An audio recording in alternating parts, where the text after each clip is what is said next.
ঘড়িতে এখন 7:45 বাজছে, একটু দেরি হয়ে গিয়েছে। দেখা যাক কখন পৌঁছাই। এমনিতে তো 4 ঘন্টা মতন সময় লাগে। আমাদের মিনি বাস চলে এসেছে। দেখতে দেখতে 1.5 ঘন্টা পেরিয়ে গিয়েছে। আমরা দাঁড়িয়েছি একটা চায়ের দোকানে। দাদাও বুঝতে পেরেছেন যে এদের 4 জনের গল্পটা শুধু শুধু হবে না, শুধু মুখে চা হোক একটুখানি। ভালোই জমেছে গল্পটা। এখন ঘড়িতে 11টা বাজে, আর আধ ঘন্টার মতন রাস্তা আমাদের বাকি রয়েছে। তাই আমরা এখান থেকে সকালের ব্রেকফাস্ট আর দুপুরের লাঞ্চ ওই মিলিয়ে মিশিয়ে একটা এখান থেকেই খেয়ে নেব। এখানকার আলুর পরোটাটা অসাধারণ খেতে ছিল জানেন। আমরা পৌঁছিয়ে গিয়েছি অযোধ্যা শহরে। এখানকার রাস্তাঘাট এতটাই সুন্দর আর পরিষ্কার পরিচ্ছন্ন, এখানে আসবার পর কাউকে আর বলার অপেক্ষা রাখে না আমরা কোথায় এখন আছি।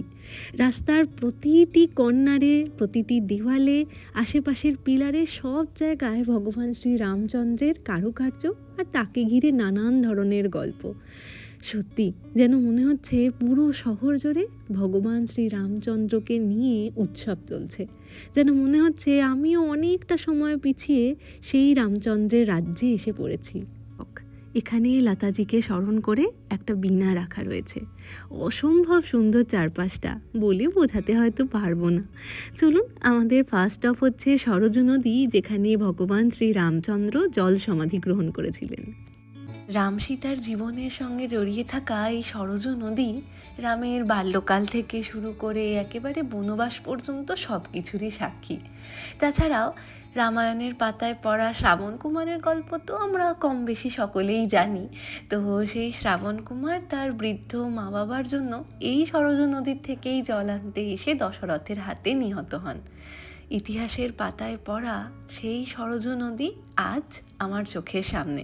জানেন, এই নদীর জলকে এখানকার বাসিন্দারা পবিত্র জল বলে মনে করেন। বলেন এখানে স্নান করলে নাকি সমস্ত পাপ ধুয়ে যায়। চলুন, বাইরে তো প্রচণ্ড রোদ ছিল, আমরা সকলেই কম বেশি একটু টায়ার্ড ছিলাম, আর সামনেই মোসাম্বির রস দেখতে পেলাম জানেন, তাই এখান থেকে একটুখানি মোসাম্বির জুস সকলে খেয়ে নিলাম।